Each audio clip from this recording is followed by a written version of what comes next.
The one and only Ivan, part 13, A Visit.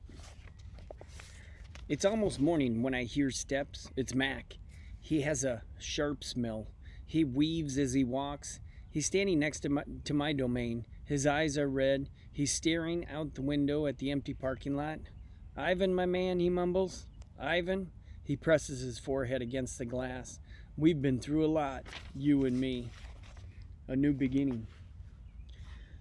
We don't see Mac for 2 days. When he returns, he doesn't talk about Stella. Mac says he is anxious to teach Ruby some tricks. He says the billboard is bringing in more visitors. He says it's time for a new beginning. All afternoon and into the evening, Mac works with Ruby. Ruby's feet are looped with rope so that she can outrun. A heavy chain hangs off of her neck. Mac shows her Stella's ball, her pedestal, her stool. He introduces her to Snickers. When Ruby obeys Mac, he gives her a cube of sugar or a bit of dried apple. When she doesn't, he yells and kicks at the sawdust. When George and Julia arrive, Mac is still training Ruby. Julia sits on a bench and watches them. She draws a little, but mostly she keeps her eyes on Ruby. Bob watches too. He's hiding in the corner of my domain, under not tag. It's raining outside and Bob does not like damp feet. Ruby trudges behind Mac, her head drooping. Endlessly they circle the ring. Sometimes Mac slaps her flank with his hand, smacks her with his hand. Suddenly Ruby jerks to a stop. Mac pulls the chain hard, but Ruby refuses to move. Come on, Ruby, Mac is almost pleading. What is your problem? She's exhausted, I say to myself. That's the problem. Mac groans. Idiot elephant. Idiot human, Bob mutters. Walk, Ruby, I say, although I know she's too far away to hear me. Do what he says. Walk, Mac commands. Now. Ruby doesn't walk. She plops her rump on the sawdust floor, so she sits down. I think maybe she's tired, Julia says. Mac wipes his forehead with the back of his arm, so he does that. Yeah, I know. We're all tired. He pushes Ruby with the heel of his boot. She ignores him. George looks over from the food court where he's wiping off tables. Mac, he yells, maybe you should call it a day. I'll close up. Mac yanks on Ruby's chain. She's as anchored as a tree trunk. He pulls harder and falls to his knees. That does it, Mac said. He brushes sawdust off of his jeans. I'm through playing around. Mac stomps off to his office. When he returns, he's carrying a long stick. The gleaming hook on the end is almost beautiful, like a sliver of moon. It's a claw stick. Mac pokes Ruby with the sharp point. Not hard, just a touch. I can tell he wants her to see how much it can hurt. I growl low in my throat. Ruby doesn't budge. She is a gray, unmoving boulder. That's a good metaphor. She closes her eyes, and for a moment I wonder if she might have fallen asleep. I'm warning you, Mac said. He breathes out. He stares at the ceiling. Ruby makes a huffing sound. Fine, Mac says. You want to play it that way? He draws back the claw stick. No, Julia cries. I'm not going to hurt her, Mac says. I just want to get her attention. Bob snarls. Mac swings. The hook slices the air just a few inches above Ruby's head.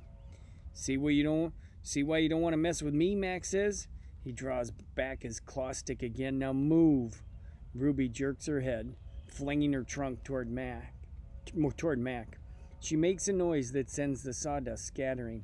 It makes my glass shiver. It is the most beautiful mad I have ever heard. Ruby's trunk slaps into Mac. I don't see exactly where she strikes him, somewhere below his stomach, I think, and I know that he must be uncomfortable because Mac drops the claw stick and falls down on the ground and curls into a ball and howls like a baby. Direct hit, Bob says. Poor Mac.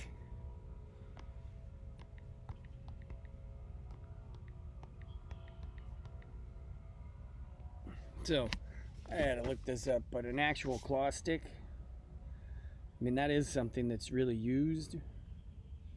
Oops. So there's a picture of a couple of different ones, but if you look at it, claw stick, it has like a point on the end and then another point coming out. There's almost like a cane, but it would have a pointy end so you could hit with it. Poor Mac. Mac groans. He stumbled to his feet and hobbles toward his office. Ruby watches him leave. I can't read her expression. Is she afraid, relieved, proud? When Mac is gone, George and Julia lead Ruby from the ring. It's okay, baby, it's okay, Julia says, stroking Ruby's head. They settle Ruby in her domain and make sure she has fresh water and food. Excuse me. Before long, Ruby's dozing. Dad? Julia asks as George locks Ruby's iron door. Do you think Mac would ever hurt Ruby? I don't think so, Jules, George says. At least I hope not. Maybe we should call someone. George scratches his chin. I wish I could help Ruby, but I don't know how. I mean, who would I call? The elephant cops? Besides, George looks down. I need this job, Jules. We need this job. Your mom, the doctor bills. He kisses the top of Julia's head. Back to work, you and me both. Julia sighs and reaches for her backpack. She removes a piece of paper, a bottle of water, and a small metal box. Homework first, George says, wagging a finger. Then you paint. It's for art class, Julia explains. We're doing watercolors. I'm going to paint Ruby. George smiles. All right, then. Just don't forget your spelling. Dad, Julia says again. Did you see Mac's face when Ruby hit him? George nods. Yes, he said solemnly. I did. He shakes his head. Poor Mac. He turns away, and only then do I hear him laughing. Colors. I'll wait on that one.